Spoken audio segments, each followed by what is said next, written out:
예, 지난 시간에 이어서 요한복음 14장 16절부터 27절까지 같이 한 목소리로 보시겠습니다. 내가 아버지께 구하겠으니 그가 또 다른 보혜사를 너희에게 주사 영원토록 너희와 함께 있게 하시리니 저는 진리의 영이라. 세상은 능히 저를 받지 못하나니 이는 저를 보지도 못하고 알지도 못함이라. 그러나 너희는 저를 아나니 저는 너희와 함께 거하심이요 또 너희 속에 계시겠음이라. 내가 너희를 고아와 같이 버려두지 아니하고 너희에게로 오리라. 조금 있으면 세상은 다시 나를 보지 못할 터이로되 너희는 나를 보리니 이는 내가 살았고 너희도 살겠음이라. 그날에는 내가 아버지 안에 너희가 내 안에 내가 너희 안에 있는 것을 너희가 알리라. 나의 계명을 가지고 지키는 자라야 나를 사랑하는 자니 나를 사랑하는 자는 내 아버지께 사랑을 받을 것이요 나도 그를 사랑하여 그에게 나를 나타내리라. 가롯인 아닌 유다가 가로되 주여 어찌하여 자기는 우리에게는 나타내시고 세상에게는 아니하려 하시나이까. 예수께서 대답하여 가라사대 사람이 나를 사랑하면 내 말을 지키리니 내 아버지께서 저를 사랑하실 것이요 우리가 저에게 와서 거처를 저와 함께 하리라. 나를 사랑하지 아니하는 자는 내 말을 지키지 아니하나니 너희의 듣는 말은 내 말이 아니요 나를 보내신 아버지의 말씀이니라.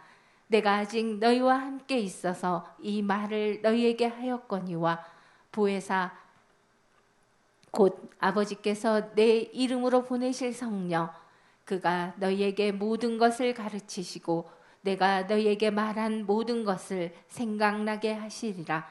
평안을 너희에게 끼치노니 곧 나의 평안을 너희에게 주노라. 내가 너희에게 주는 것이 세상이 주는 것 같이 아니하니라. 28절 너희는 내가 갔다가 너희에게로 온다 하는 말을 너희가 들었나니 나를 사랑하였다면 나의 아버지께로 감을 기뻐하였으리라. 아버지는 나보다 크심이니라. 29절 이제 일이 이루기 전에 너희에게 말한 것은 일이 이룰 때 너희로 믿게 하려 함이라. 아멘. 그래서 일이 이루기 전이 있고 이룬 후가 있죠. 그래서 십자가 사건을 기준으로 볼 때 십자가 사건 지금 요한복음 14장 내용들은 십자가 전에 미리 말씀을 하신 거죠. 그래서 28절 보니까 누가? 내가 예수님이 바로 내가 갔다가 누구에게로? 너희에게로 온다 하는 말을 그래서 보니까 다시 오시는 분이 사실은 누구예요? 주님 자신인데 그래서 내가 갔다가 너희에게로 온다. 그래서 어디로 갔다가 어디로 와요? 그래서 마태복음 24장에도 나오고 25장에도 나오는 내용들 중에 달란트 비유에서도 그렇죠. 어떤 사람, 어떤 종들의 주인이 종들에게 뭘 맡기고? 달란트를 맡기고 주인의 거였죠. 주인의 것인 달란트를 종들에게 맡긴 다음에 어디로 가요? 먼 나라, 어느 나라. 그래서 먼 나라로 갔다가 이제 다시 오시는 얘기를 하고 있는 거죠. 그래서 무슨 세상 나라, 이 나라에서 저 나라로 그렇게 가는 줄로 알고 있는데 세상 얘기가 아니죠. 그래서 주님 자신이 바로 종들의 주인이었는데 종들의 주인이 누구에게로? 그래서 세상 나라가 있고 하나님의 나라가 있어요. 그래서 예수님이 어디로부터 왔다가 어디로 다시 돌아가시는 얘기를 하시면서 그러한 말씀들을 쭉 하고 있습니다. 그래서 사도행전에 보니까 예수님 바로 십자가 사건을 이루신 다음에 부활해서 어디로 갔다가 하늘로 올리우시는 얘기가 나오죠. 그래서 우리가 지난 시간에 하늘로 올리우시기 전에 하신 얘기들이 있었죠. 그래서 다시 한번 보겠습니다. 사도행전에 1장 5절 6절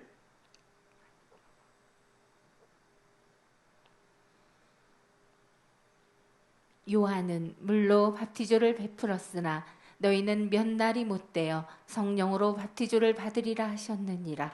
저희가 모였을 때 예수께 묻자와 가로되 주께서 이스라엘 나라를 회복하심이 이때니까 하니. 예, 그래서 하늘로 올리우시기 전에 제자들과 40일 동안 계시면서 하나님 나라의 일을 계속 말씀을 해주셨는데 보니까 저희가 모였을 때 예수께 묻자와 가로되 누가? 주께서 그래. 주께서 이스라엘 나라를 회복하시는 때가 이때입니까? 그래.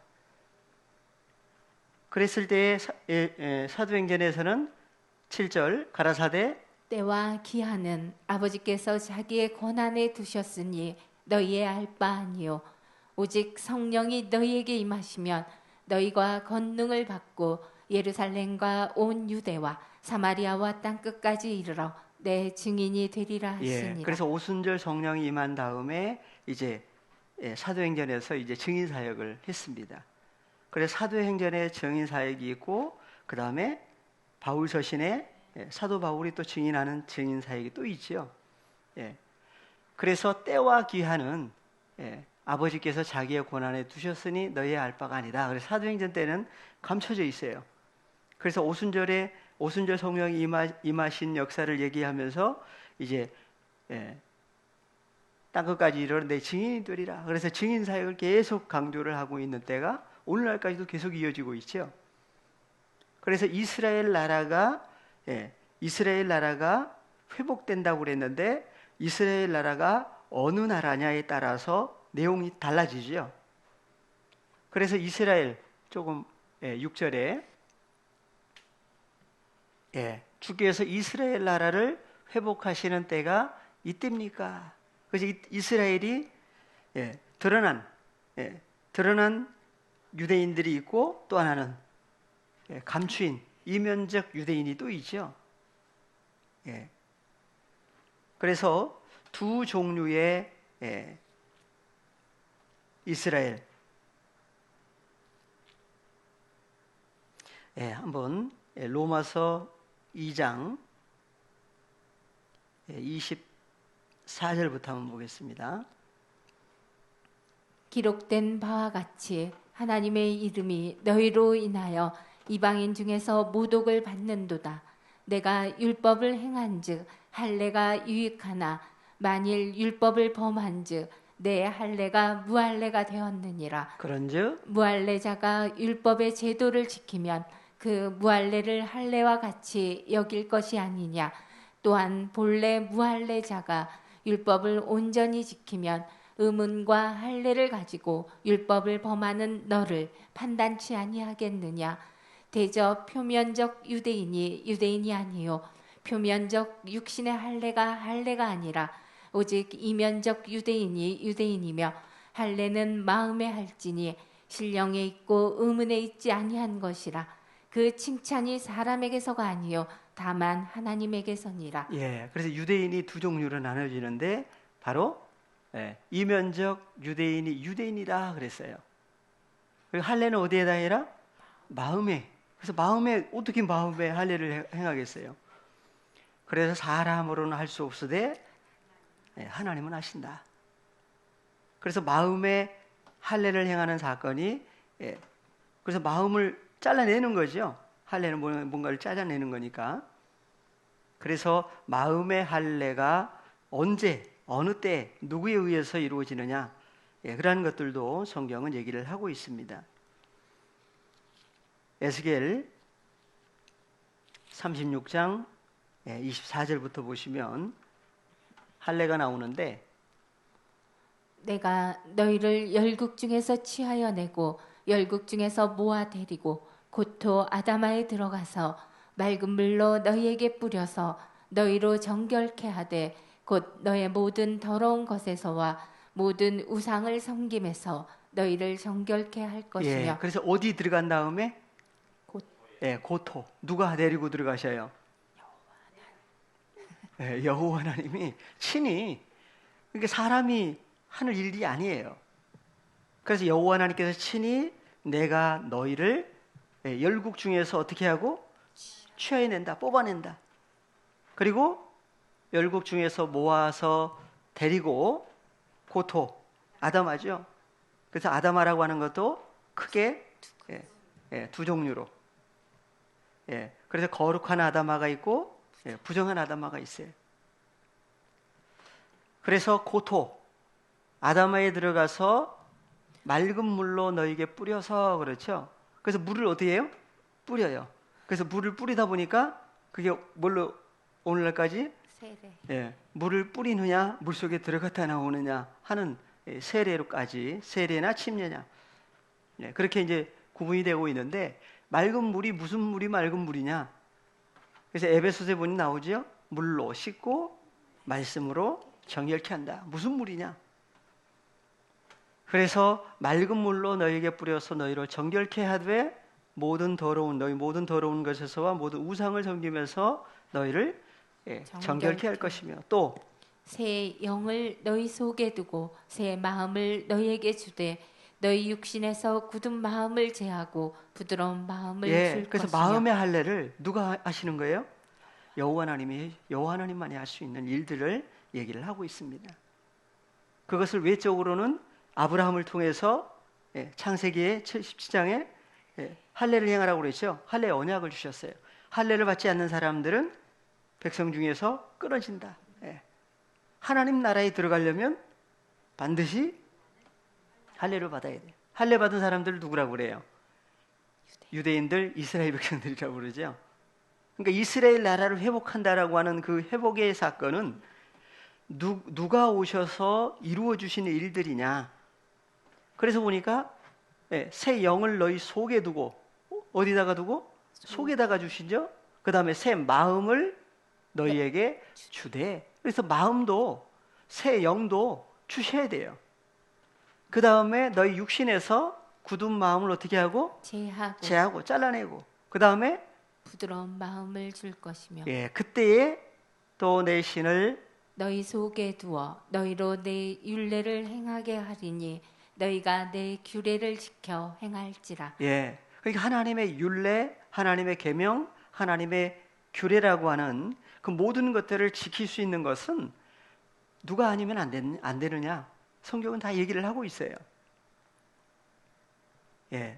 그래서 어느 때 이러한 일들이 이루어지느냐? 마지막 때 사건을 계속 구약에서도 얘기를 해주고 있습니다. 그래서 마음도 그래서 빌립보서 2장 5절에 보니까 너희 안에 누구의 마음을 품어야 된다? 그래서 그리스도 예수의 마음을 품으려면 누가 오시지 않으면 안 돼요. 누가 오셔야 되죠. 그래서 다시 요한복음 14장 16절 다시 가십니다. 내가 아버지께 구하겠으니 그가 또 다른 보혜사를 너희에게 주사 영원토록 너희와 함께 있게 하시리니. 어디에 함께 하신다? 그래서 보혜사라고 하신 분이 오시면 너희에게 주사 영원토록 누구와? 너희와 함께 있게 하시리니. 함께라고 하는 그래서 예수님의 2000년 전에는 함께가 안 됐죠. 함께가 몸 밖에서의 함께, 영원히 함께하는 역사는 아니었어요. 그래서 아버지께로 갔다가 다시 오시겠다고 했을 때 다시 오시는 분을 가리켜서 누구라고 하신다? 파라클레토스. 그래서 헬라어로 파라클레토스라고 하는 단어는 스트롱 사전에 보니까 3875번이죠. 그래서 파라클레토스. 그래서 뜻을 다시 한번 살펴보십니다. 사전에서 3875번.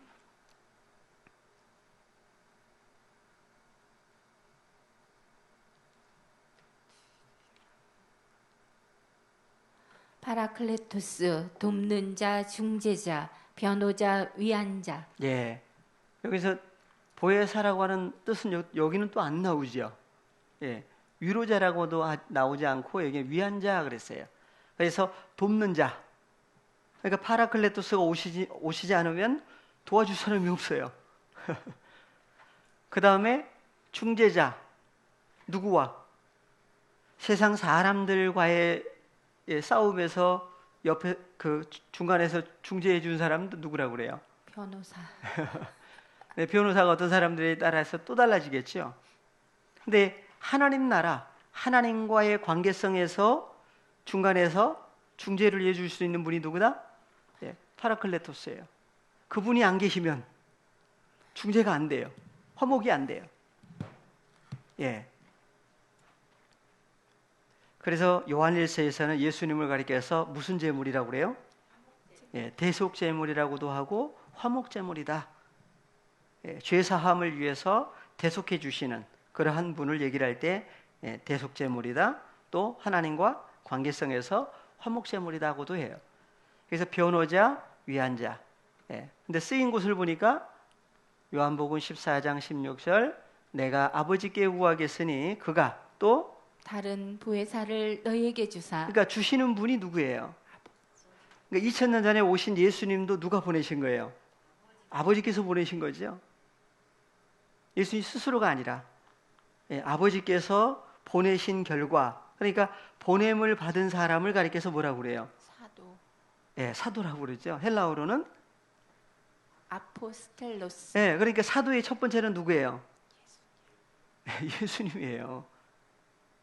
히브리서 한번 볼까요? 히브리서 3장 1절. 그러므로 함께 하늘의 부르심을 입은 거룩한 형제들아, 우리의 믿는 도리의 사도시며 대제사장이신 예수를 깊이 생각하라. 그래서 예수를 깊이 생각하라고 하시는데 예수님을 가리켜서 우리의 믿는 도리의 사도라고 그러죠. 그리고 이제 대제사장이라고 그래요. 그래서 사도라고 하는 것은 헬라어로는 아포스톨로스. 그래서 보냄을 받다. 누가 보내셨어요? 아버지 하나님께서 예수님을 보내셨다고 그래요. 왜 보내셨다고 그래요? 그래서 예수님이 오신 이유 있죠. 그래서 다시 사전으로 가십니다. 그래서 파라클레토스라고 하는 단어 3875번인데 동의어가 뭐예요? 3870번이에요. 여기는 나오는지 모르겠네요. 3870번. 뜻은 다 같이요. 파라칼레오, 소환하다, 초청하다, 권하다, 훈계하다, 격려하다, 애원하다, 강구하다. 그래서 뜻이 많죠. 소환하다, 누굴요? 소환하다, 그 다음에 초청하다. 초청해서 어떻게 해요? 또 권하죠. 그리고 훈계도 해요. 그리고 격려하죠. 어떨 때는 애원한다고 그래요. 그리고 간구하다. 하나님께로 난 자녀들인데 하나님께로 돌아와야 되는데 돌아오지 않고 있다라고 한다면 어떻게 하시겠어요? 그래서 여러 가지 이러한 의미까지도 들어 있습니다. 근데 이러한 의미 말고 또 있어요. 스트롱 사전을 보시면 또 다른 의미가 또 있는데 일단 넘어가겠습니다. 그래서 이제 파라칼레오. 그래서 좀 내려보시면 두 단어 합성어지요.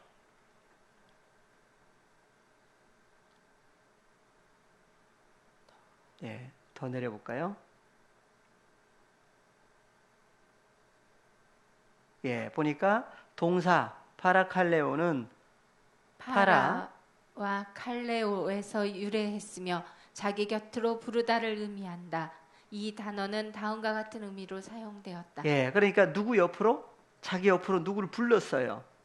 불러서 뭐 하시려고? 그래서 초청하는데 바로 목적이 있죠. 목적이 있어요. 그래서 부르다라고 하는 것을 몇 가지만 한번 찾아보겠습니다.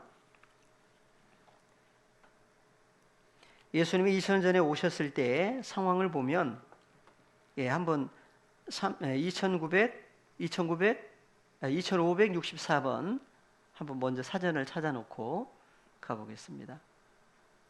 부르다, 곁으로, 옆으로. 누구 옆으로 불렀느냐에 따라서 또 달라지는데 내용이. 그래서 보니까 제일 먼저 쓰인 곳이 마태복음 1장 21절이에요. 아들을 낳으리니 이름을 예수라 하라. 예수라 하라. 그 다음에 이는 그가 자기 백성을 저희 죄에서 구원할 자이심이라 하니. 예, 칼레오가 어디가 있죠? 여기는 예, 표시가 안 돼 있어요, 사전에. 그러니까 어딘지를 모르는 거예요. 부르다라는 단어가 안 나오니까 예, 여기는 안 나오는데 예, 그래서 이걸 안 찾아볼 수가 없어요. 한번 예, 마태복음 1장 본문에 1장 21절 마태복음 1장 21절 예, 예수라 하라 그랬는데 예, 하라라고 하는 단어가 칼레세이스, 예, 칼레세이스 원형은 칼레오. 칼레오라고 하는 단어죠. 예, 이거 한번 눌러주시면 돼요. 예, 그래서 이제 뭐 아시는 분들이 아시지만 또 잘 모르신 분들을 위해서라도 예, 하나씩 찾아드려야 됩니다. 그래서 보니까 예, 한글로는 뭐뭐라 하라 그랬는데 헬라어로 보니까 칼레오 2564번 칼레오 부르다 크게 불리우다 그랬어요. 예, 칼레오. 그래서 누구라고 예, 부르느냐? 그래서 여기 예수라고 누가 부르라고 하신 거죠? 예. 그래서 아들을 낳으리니 이름을 예수라고 불러라고 누가 얘기를 하신 거예요? 하나님이 얘기를 하신 거예요. 그러니까 하나님이 예수님을 또 부르신 거죠. 그리고 그 예수라고 불러라 그러니까 이제 사람들도 예수라고 이제 부르신 거예요. 불렀던 거예요. 그 다음에 또 하나가 있어요. 예, 한글로 사전으로 가시면 예, 연결해서 21절, 23절에 보니까 보라 처녀가 잉태하여 아들을 낳을 것이요 그 이름을 임마누엘이라 하리라 하셨으니 이를 번역한즉 하나님이 우리와 함께 계시다. 예, 그래서 예수라고 하라. 또 하나는 임마누엘이라고 하라 그랬어요. 하나님이 누구와 함께 계신다? 예. 그래서 하나님이 누구와 도대체 함께 하시느냐? 예. 그래서 하나님이 함께하는 사람들 언제 이러한 사건들이 성취되느냐? 그래서 마지막 때 사건을 미리 얘기를 해놓으신 거죠. 예. 그리고 쭉 올라가시면 그래서 예수라고 불렀죠. 예. 그래서 박사들을 누가 또 불러요? 헤롯이 박사들을 또 칼레오 불러요. 뭐 하려고? 부른 목적이 다르죠. 그러니까 예, 어떤 존재가 부르느냐에 따라서 상황 자체가 달라져 버려요. 그러니까 예, 악한 존재가 예, 예수님을 경배하려고 왔던 박사들을 불러가지고 예수님을 죽이려고 하는 그 의도로 불렀던 그 부름도 또 있습니다. 달라요. 예, 그 다음 예수님을 애굽에서 부르지요. 그 다음에 나사렛이란 동네에서 애굽에 갔다가 이제 사셨는데 예수님을 가리켜서 선지자를 통해서 뭐라고 했어요? 나사렛 사람이라 칭하리라. 예, 부른다는 얘기죠. 예수님을 가리켜서 어디 사람이라고 그래요? 나사렛 사람 또는 나사렛 예수. 왜 나사렛에서 꼭 가서 사셔야만 됐을까요? 그래서 나사렛이라고 하는 것도 구약에서 유래가 됐죠. 그래서 나실린. 예. 그래서 구별된 그러한 의미가 그 속에 내포되어 있는 그러한 의미 속에 이제 나사렛이라고 하는 그러한 말씀도 하고 있습니다. 그 다음에 또 예수님이 또 불러요. 누구를요? 마태복음 4장 21절에서 거기서 더 나가시다가 다른 두 형제 곧 세베대의 아들 야고보와 그 형제 요한이 그 붙인 세베대와 한 가지로 배에서 금을 깁는 것을 보시고 부르시니. 예. 그래서 예수님이 누굴 불렀어요? 부르셨죠? 그래서 야고보. 다른 두 형제가 그랬는데 첫 번째 누구였어요? 예. 베드로하고 안드레는 뭐 하다가 예? 고기 잡다가 예. 그래서 그물 친다고 그러죠. 그물을 던지다가 여기는 세베대의 아들 누구예요? 야고보와 그 형제 요한이 뭐 하다가 그물을 깁고 있었죠. 그러니까 어디가 찢어졌어요. 찢어졌는데 그걸 어떻게 해야 돼요? 꼬매야 되죠. 꼬매지 않으면 다 나가버려요. 잡을 수도 없어요. 그래서 이제 그 그물을 예수님은 마태복음 13장에서 천국을 먹고 갔다 바다에 치고 각종 물고기는 모으는 그물로도 비유를 했어요. 예. 그래서 예, 베드로하고 야고보는 배에서 뭐 하다가 예, 던졌죠. 그래서 던지다가 예수님이 부르셨고 세베대의 아들 야고보하고 형 요한은 예, 그물을 깁다가 예수님이 부르시니까 어떻게 했어요? 따라갔어요. 우리는 뭐 하다가 부르심을 받았어요? 아, 꿰매다가 받으셨어요? 아, 각자마다 다 다르죠? 예. 보니까 그래서 왜 부르셨느냐? 그래서 부르신 이유가 있죠. 부르신 이유가 있어요. 그 다음 마태복음 5장 9절에서는 화평케 하는 사람은 복이 있나니 저희가 하나님의 아들이라 일컬음을 받을 것이며. 그래서 누구와 누구를 화평케 하셔요. 그래서 화평케 하는 사람, 그러니까 누가 가서 화평케 하는 일을 하려고 그래요. 예, 누구 없이 예수님 없이 자기가 이제 가서 화평케 하는 일을 하려고 하다 보니까 화평이 되나요? 예, 화평케 하는 분은 누구예요? 예, 하나님과 원수였던 누구를? 예, 그래서 하나님의 자녀 한 사람 한 사람을 찾으실 때마다 하나님과 원수였던 하나님의 자녀들을 하나님과 화목케 하시는 분이 누구예요?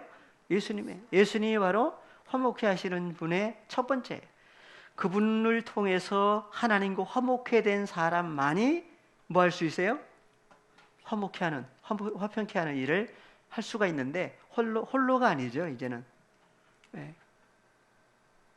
그래서 이제 부르심을 입었다고 그랬는데 5장에도 나오죠. 5장 19절 누구든지 이 계명 중에 지극히 작은 것 하나라도 버리고 또 그같이 사람을 가르치는 자는 천국에서 지극히 작다 일컬음을 받을 것이요 누구든지 이를 행하며 가르치는 자는 천국에서 크다 일컬음을 받으리라. 예, 받으리라.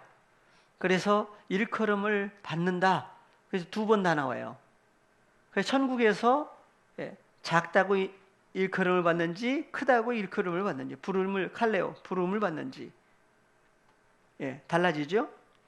그래서 계명 중에 지극히 작은 것 하나라도 버려버리면 안 되죠. 예. 그럼 큰 것만 취하겠어요? 그래서 10계명이 다 뭐예요? 10계명이 일반적으로는 뭘로 나눠요? 1계명부터 4계명까지를 무슨 계명이라고 그래요? 하나님의 그 다음에 5계명부터 10계명을 10계명이 하나님의 계명과 사람의 계명이라고 나눴는데 예수님은 어떻게 했어요? 그래서 5계명이 뭐죠? 내 부모를 공경하라.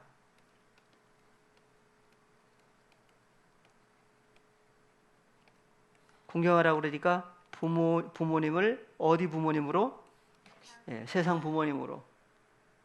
그래서 5월 5일 어린이날, 5월 8일 어버이날. 그래서 이제 부모 공경. 근데 하나님을 또 누구라고 불러요 또? 그럼 부모 공경이 어디로 가야 돼요? 그래서 하나님의 계명을 사람의 계명으로 바꿔버려 가지고 그러다 보니까 이제 잘못된 문제들이 발생을 합니다.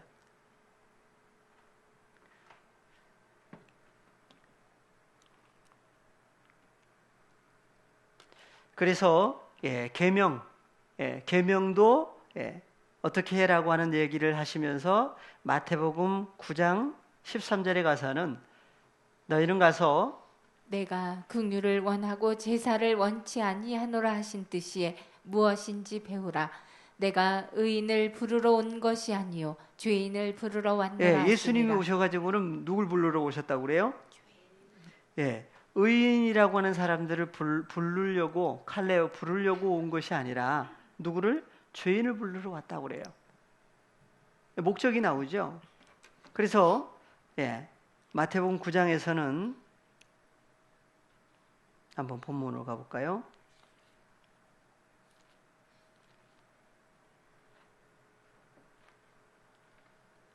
9장 13절.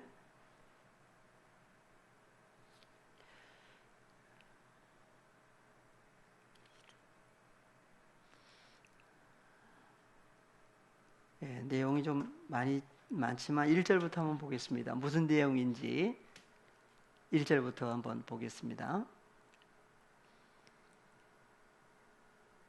예수께서 배에 오르사 건너가 본 동네에 이르시니 침상에 누운 중풍병자들을 사람들이 데리고 오거늘 예수께서 저희의 믿음을 보시고 중풍병자에게 이르시되 소자야 안심하라 내 죄사함을 받았느니라. 예, 그래서 중풍병자가 어떤 사람이길래?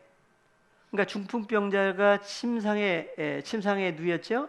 사람들이 데리고 왔는데 예수께서 저희의 믿음을 보시고 중풍병자에게 뭐라고 그랬어요? 소자야 안심하라 내 죄사함을 받았느니라. 그러면은 죄사함을 받기 전에 중풍병자는 어떤 사람이에요?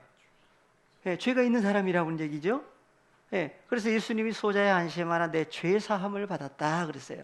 그러니까 어떤 서기관들이 속으로 이르되 이 사람이 참남하도다. 예수께서 그 생각을 하시고 가라사대 너희가 어찌하여 마음에 악한 생각을 하느냐. 내 죄사함을 받았느니라 하는 말과 일어나 걸어가라 하는 말이 어느 것이 쉽겠느냐. 그러나 인자가 세상에서 죄를 사하는 권세가 있는 줄을 너희로 알게 하려 하노라 하시고 중풍병자에게 말씀하시되 일어나 내 침상을 가지고 집으로 가라 하시니. 예, 그래서 인자가 어디서 세상에서 뭘 사한다고요? 죄를 없이 한다. 죄를 사하시는 권세가 있는 줄을 너희로 알게 하려 하노라 그랬어요. 여기 나오는 세상은 어느 세상이에요?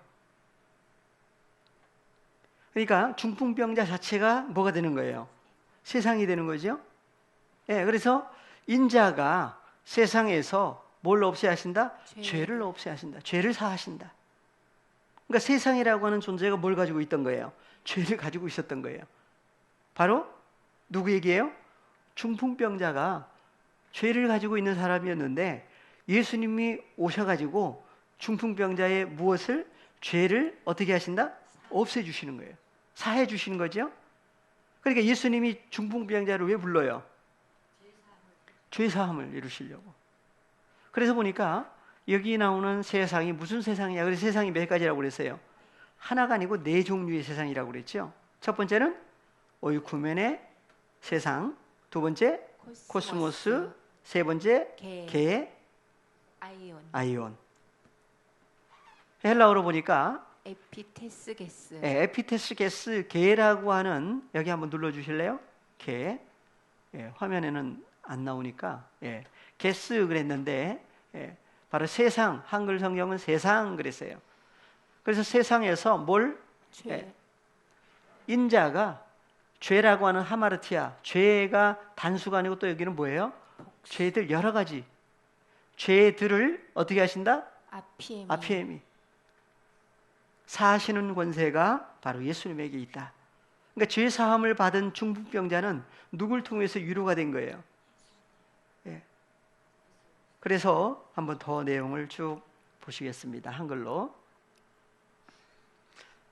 그래서 세상에서 인자가 세상에서 죄를 사하신다. 그러니까 세상이 개라고 하는 세상에게 뭐가 있었다? 죄가 있었던 거예요. 한번 요한복음 하나 보고 이쪽으로 오겠습니다. 요한복음 1장 29절에 이튿날 요한이 예수께서 자기에게 나아오심을 보고 가로되 보라 세상 죄를 지고 가는 하나님의 어린 양이로다. 여기도 세상이죠. 그래서 세상 뭘? 그러니까 예수님이 세상이 가지고 있는 하마르티아라는 죄를 예수님이 어떻게 하신 거예요? 짊어지신 거예요. 그래서 예수님이 오시지 않으면 여전히 뭘 가지고 있는 세상이에요? 죄가 있는 세상이 되죠. 그래서 세상이 뭐가 세상이냐? 여기 나오는 세상은 무슨 세상이에요? 코스모스. 한번 올려보겠습니다. 조금 더요. 여기 세상이 나오는데 한번 눌러주세요. 헬라어로 보니까 2889번 그랬는데 코스무 소유격으로 원형은 코스모스예요. 그래서 코스모스라고 하는 세상의 소유격으로 세상의 무엇을 하마르티아, 죄라고 하는 하마르티아를 지고 간다. 그래서 하나님의 어린 양이다 그래요. 그러니까 코스모스 입장에서는 누가 오시지 않으면 유료 자체가 안 돼요. 예수님이 오시지 않으면 유료를 받지를 못해요. 그러니까 그 코스모스가 죄가 하마르티아라는 죄를 가지고 있는 이상, 그래서 죄가 얼마나 무거워요? 가장 무거운 건 뭐죠? 그래서 수고하고 무거운 짐진 자들아 그러니까 그 짐을 이제 세상 가정사에서 이제 무슨 짐 그리고 그렇게 갔는데 그런 얘기가 아니라 바로 사람이 감당할 수 없는 하마르티아라는 죄는 죄보다 무거운 게 없죠. 죄라고 하는 것이 있는 결과 그게 가장 큰 무거운 짐이라고 그래요. 그 짐을 스스로 해결을 못해요. 그래서 예수님이 오신 것은 마태복음 11장에 28절 예수님이 오셔야만 해결될 수 있는 수고하고 무거운 짐진 자들아 다 내게로 오라 내가 너희를 쉬게 하리라. 예수님만이 그 짐을 어떻게 해줘요? 그래서 죄를 예수님이 어떻게 했다고 그래요? 예수님이 지고 갔다고 그러잖아요. 누가 지어주신 거예요? 그래서 그 해결할 수 없는 그 하마르티아라는 그것을 예수님만이 처리할 수 있기 때문에 예수님이 그 하마르티아를 처리하시려고 어디에 오셨다고 그래요? 코스모스라고 하는 존재에게 오셔야만 처리가 되잖아요. 그러니까 2000년 전에는 몸밖의 사건이었고 마지막 때는 어디에 오신다고 그래요? 다시 오시면 어디로 오신다? 그 코스모스라고 하는 존재 속으로 오셔야 돼요. 오셔야만 그 코스모스 속에 있는 하마르티아를 없이 할 수 있는. 그래서 수고하고 무거운 짐 자들 다 누구에게로? 예수님에게 와야만 쉬게 되죠. 그래서 내가 너희를 쉬게 한다 그랬어요. 그래서 예수님만이 쉼을 허락하시죠. 그래서 창세기 1장에서는 엘로힘 하나님이 여섯째 날까지 쭉 창조 역사를 이루시고 난 다음에 일곱째 날이 이를 때에 마쳤다고 그랬는데 안 쉬겠다고 그랬어요. 안 쉬겠다는 얘기는 무슨 얘기예요? 쉬셨다는 얘기죠. 그래서 일곱째 날이라고 하는 그 일곱째 날이 뭐냐? 그래서 일곱째 날이 이를 때에 한글 성경에 이를 때에 맞춰서 그 다음에 이제 안식하셨다고 그래서 제7 안식일. 그래서 이제 안식교까지 나왔어요. 그래서 제7일이 요일로 하면 몇 요일이에요? 그래서 이제 시작한 날이 무슨 날이냐에 따라서 일곱째 날이 달라져요. 그래서 월요일이 시작이에요? 일요일이 시작이에요? 그래서 일이라고 하는 것은 뭐예요? 한문이죠, 한문. 날일. 해. 그 다음에 달월. 그래서 해, 달. 그 다음에 이제 쭉 나가는데 해가 먼저예요? 달이 먼저예요? 그러면 이제 답이 금방 나오죠. 그래서 일요일이 첫 번째 날이죠. 그 달력에 보면은 몇 요일이 첫 번째예요? 그래서 일, 월, 화, 수, 목, 금, 토요일이 일곱째 날. 그래서 토요일 날 안식교. 그래서 안식일 날 쉬는 그것에 대해서 이제 우리는 일요일 날 예배를 드리죠. 예수님의 부활 사건을 위해서. 그래서 보니까 29절에 나는 마음이 온유하고 겸손하니 나의 멍에를 메고 내게 배우라.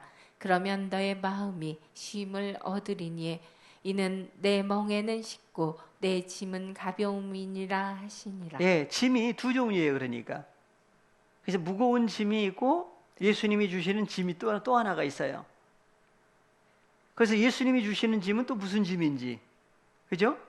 근데 가볍다고 그래요. 내 멍에는 쉽고, 멍에가 두 종류예요. 그러니까 그래서 예수님은 나는 마음이 온유하고 겸손하다고 그러죠. 그래서 나의 멍에를 메고 내게 배우라. 예. 그러면 너희 마음이 쉼을 얻으리니. 예. 그래서 한글 성경은 여기도 마음 저기도 마음 다 마음이었어요. 근데 헬라어로 보니까 29절 예. 나의 멍에를 메고 배우라 했을 때에 예수님은 마음이 어떻게 하다고 그랬어요? 예. 그래서 온유하고 겸손하니. 예. 그래서 테카르디아. 카르디아 마음이라고 하는 단어는 카르디아죠. 예. 그래서 나는 마음이 온유하고 겸손하다. 예. 그래서 너희 마음에 예수님의 마음을 품으라고 그랬죠. 어떤 마음? 예. 그래서 카르디아 마음이 있고 또 하나 누수가 있는데 마음이 예. 우리 마음이 되려면 주님이 와주셔야 돼요. 그래서 예. 마음이 온유하다고 그랬는데 너희 무엇이 또 힘을 얻는다? 타스. 한글 성경은 너희 마음이 힘을 얻는다. 보니까 헬라어로는 푸시케. 예, 푸시카이스 그랬는데 이 마음이라고 하는 단어는 푸시카이스라고 하는 단어는 마음이 아니었죠. 예, 한번 좀 올려서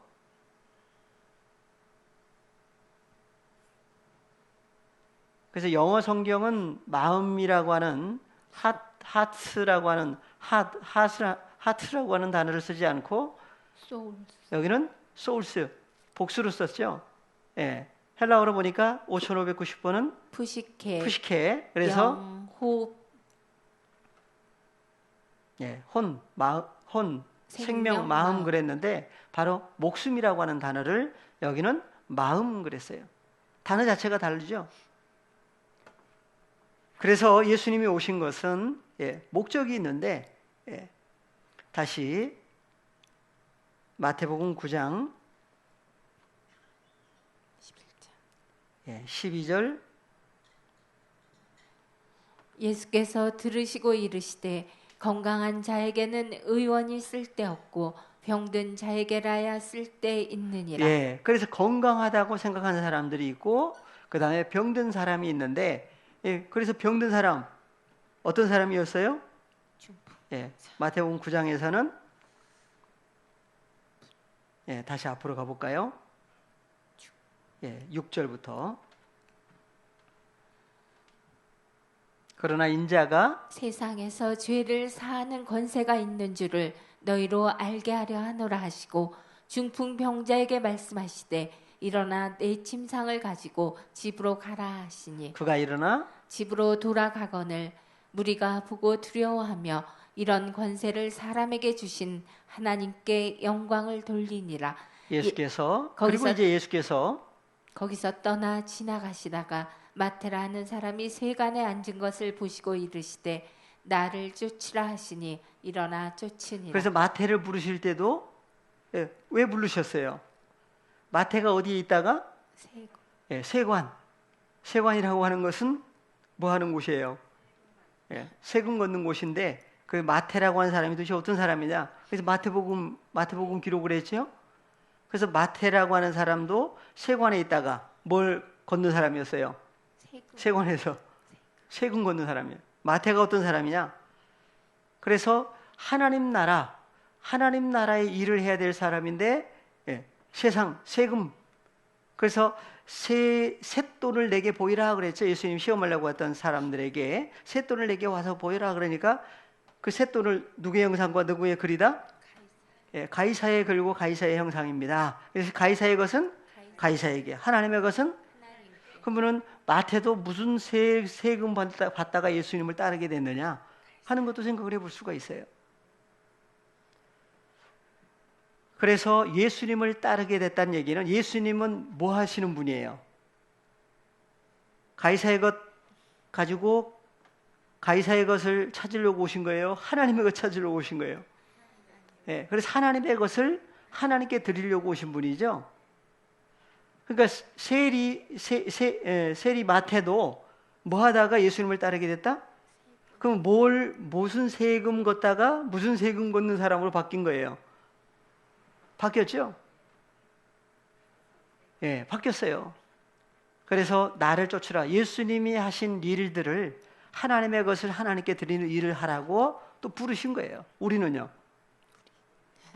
예, 목적이 있죠. 그래서 일어나 쫓으니라 그랬어요. 그래서 예수께서 마태의 집에 앉으셔서 음식을 잡수실 때 많은 세리와 죄인들이 와서 예수와 그 제자들과 함께 앉았더니 바리새인들이 보고 그 제자들에게 이르되 어찌하여 너의 선생은 세리와 죄인들과 함께 잡수시느냐. 예, 그 세리 그 당시에 예, 아주 다른 나쁜 쪽으로 생각했던 사람들을 세리와 죄인들이라고 그러죠.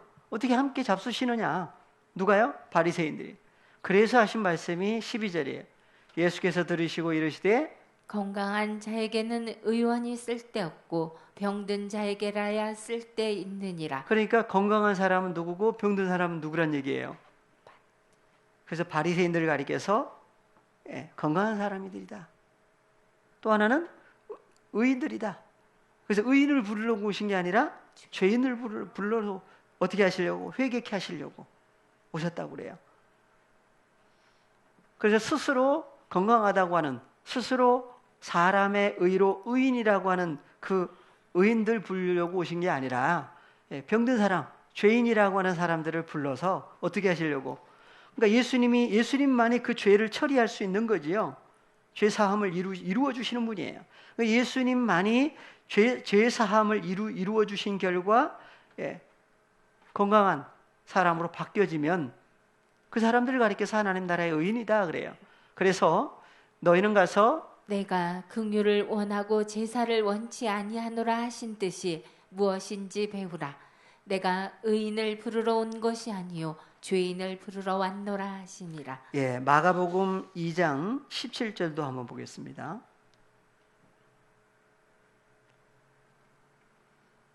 같은 내용인데 17절 마가복음 2장 17절 예수께서 들으시고 저희에게 이르시되 건강한 자에게는 의원이 쓸데없고 병든 자에게라야 쓸데있느니라. 내가 의원을 부르러 온 것이 아니요 의인을 부르러 온 것이 아니요 죄인을 부르러 왔노라 하시니라. 이렇게 오타들이 있어요.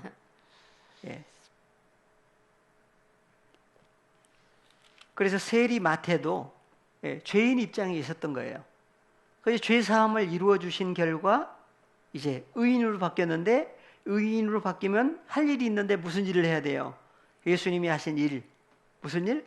하나님의 것을 하나님께 돌려드리는 그 일을 위해서 어떻게 했다고 그래요? 부르라고 이제 갈래요 부르신 거예요. 그래서 이제 세리 마태도 누굴 따라가요? 예수님을 따라가죠. 누가복음에도 하나 더 보겠습니다. 누가복음 5장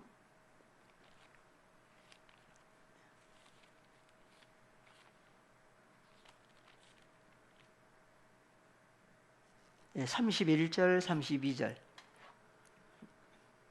예수께서 대답하여 가라사대 건강한 자에게는 의원이 쓸데없고 병든 자에게라야 쓸데있나니 내가 의인을 부르러 온 것이 아니요 죄인을 불러 회개시키러 왔노라. 예, 목적이 어디가 있어요? 예. 그래서 회개라고 하는 것이 헬라어로는 무슨 단어였어요? 메타노예요. 그래서 노예요. 함께 노예요. 깨닫다라고 하는 단어였죠. 깨닫다라고 하는 단어가 이제 누스하고 연결되어 있는데 바로 누구의 마음과 하나가 됐을 때에 회개가 이루어져요? 주님의 마음. 그래서 주님 예수 그리스도를 통해서만이 하나님의 자녀들의 죄 사함이 이루어져요. 그때 뭐가 이루어진다고요? 회개라고 하는 메타노예요. 회개가 이루어져요. 그래서 의인을 갈래요 부르려고 온 것이 아니다. 누굴? 죄인을 불러서 어떻게 하시려고? 회개케 하시려고. 그 죄 사함이 이루어지면 하나님은 의인이라고 그러겠죠. 예, 잠깐 쉬었다가 다음 시간 하겠습니다.